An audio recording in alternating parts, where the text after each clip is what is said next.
दोस्तों, पाकिस्तानी आर्मी का field marshal ना हो गया या आसिम मुनीर गटर का ढक्कन हो गया।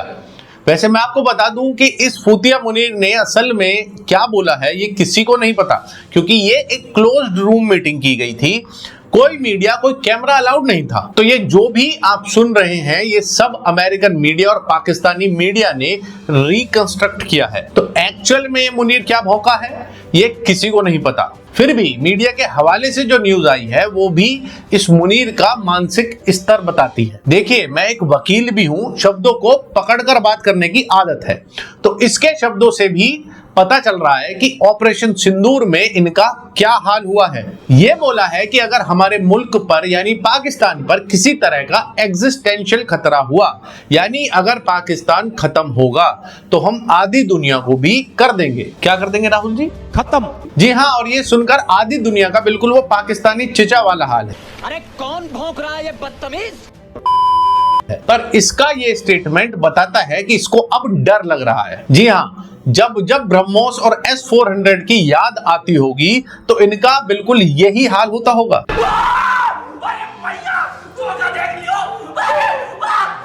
ये डर रहा है और मान रहा है कि पाकिस्तान अब खतरे में है। अगर ऑपरेशन सिंदूर में इन्होंने भारत का नुकसान किया है, जैसे ये बोलते हैं अक्सर कि पाकिस्तान जीता है, और जिस बात को बेस बनाकर ये खुद एक फील्ड मार्शल बन गया, उसके बाद इतना डर, तो दुनिया वालों ये इस गधे की स्टेटमेंट से ही समझ जाओ कि किसका कितना नुकसान हुआ है। इसके बाद ये इंडस वाटर ट्रीटी पर भौंकता है कि इंडिया डैम बनाकर दिखाए, हमारे पास बहुत सी मिसाइल हैं, हम डैम बनाते ही 10 मिसाइल मार देंगे। तेरा बाप यहाँ छोड़कर गया था कि तेरी माँ? तो इस जाहिल को कोई ये वही बता दे कि अगर डैम बनने के बाद तू मिसाइल मारेगा तो इसमें भारत का नुकसान हो या ना हो, पर तेरे अपने मुल्क के कई लाख लोग लपेटे में आ जाएंगे उस डैम के पानी से। ये डैम है कोई छोटा मोटा तालाब का पानी नहीं है, लाखों पाकिस्तानी बह जाएंगे। और इसके बाद ये बोला कि भारत तो एक चमचमाती मर्सिडीज बेंज की तरह है और पाकिस्तान एक ग्रेवल का ट्रक है, यानी जिस ट्रक में बजरी रोड़ी भरी रहती है। तो ये बोलना चाहता है कि अगर मर्सिडीज की टक्कर ट्रक से हो गई तो सोच लो क्या हाल होगा। मतलब मान गए फील्ड मार्शल साहब, क्या एग्जाम्पल दिया है। मान गए किसे?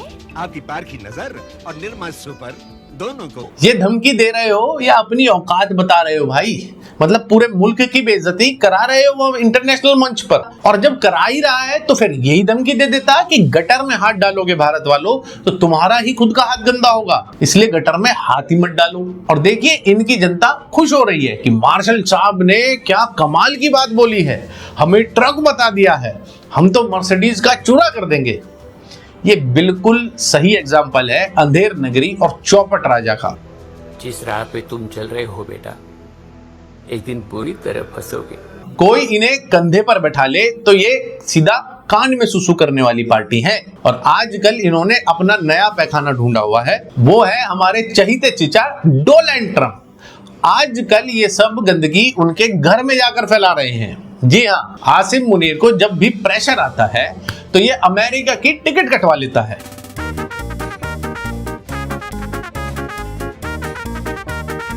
और वहां जाके बस मुंह खोल देता है। और जानते हैं दुनिया उस खुले हुए मुंह को देखकर क्या सोचती है? ये तो टट्टी है। जी हाँ, बिल्कुल सही पकड़े हैं। और ऊपर से हमारे डोनाल्ड चिचा, उनको चाहिए नोबेल पीस प्राइज। मतलब भाई, वर्ल्ड पीस के नाम पे तुम्हारे गेस्ट लिस्ट में देखो कौन है, आसिम मुनीर। एक ऐसे देश को बुला रहे हो जो कुछ दिन पहले तक ग्रे लिस्ट में था। ये वैसा ही है, मान लो शादी में डीजे बुलाया हो और वो डीजे गानों के बजाय एम्बुलेंस का सायरन बजाने लगे। नोबेल पीस प्राइज का क्राइटेरिया शायद बदल गया होगा। पहले होता था शांति लाने वाले को मिलेगा, अब लगता है झगड़ा शुरू कराने वाले को मिल रहा है। ये बड़ी अच्छी बात कही है, क्योंकि उसी बेस पे डोनाल्ड चिचा को मिल सकता है, वैसे तो मिलेगा नहीं। डोनाल्ड चिचा शायद सोच रहे हैं कि दुनिया के सबसे बड़े आतंकी मुल्क को अपनी तरफ लेकर उसे नोबेल पीस प्राइज मिल जाएगा। ऐसा है तो अपने नॉर्थ कोरिया वाले को भी बुला लेना भाई एक बार।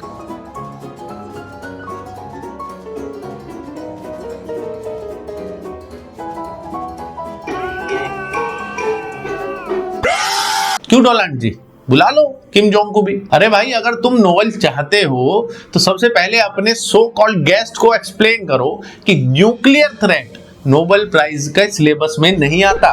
बात करता है वो आधी दुनिया खत्म करने की और फिर तुम्हें चाहिए पीस प्राइज। लेकिन ये तो इम्पॉसिबल है ना। मुनीर का डेली रूटीन ही न्यूक्लियर थ्रेट से शुरू होता है। सुबह की चाय पीता है, उसके बाद एक न्यूक्लियर थ्रेट दे देता है, रात को सोने से पहले फिर एक न्यूक्लियर थ्रेट दे देता है। एक धुन बना रहे हैं लेकिन धुन बन नहीं रही है। मतलब डोनाल्ड भी ये सोचता होगा कि चाहिए तो था नोबेल प्राइज, लेकिन ये पाकिस्तानी यूएन के सैंक्शंस ना लगवा दे। और ये देखिए दोनों का कॉम्बो पिक्चर परफेक्ट है। एक को शांति का अवार्ड चाहिए और दूसरा सिर्फ धमकी में वर्ल्ड रिकॉर्ड तोड़ रहा है। शायद मुनीर को भी Guinness book of world record में शामिल होना है। नोबेल कमेटी के मेंबर शायद अब मीटिंग में हंसी कंट्रोल नहीं कर पा रहे होंगे। मतलब पाकिस्तान के साथ पीस, ये तो ऐसा है जैसे पेट्रोल पंप पे सिगरेट की दुकान खोल दी हो। अबे साले तभी मेरा माफ करना, गुस्से में इधर उधर निकल जाता हूँ। खैर ये जो चाहे गंदगी कर ले, लेकिन अब मुझे भी लग रहा है कि इस पागल कुत्ते को अब दूसरा इंजेक्शन देने का टाइम आ चुका है।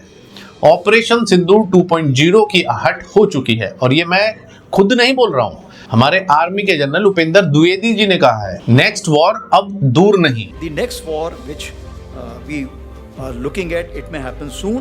तू समझा? हाँ.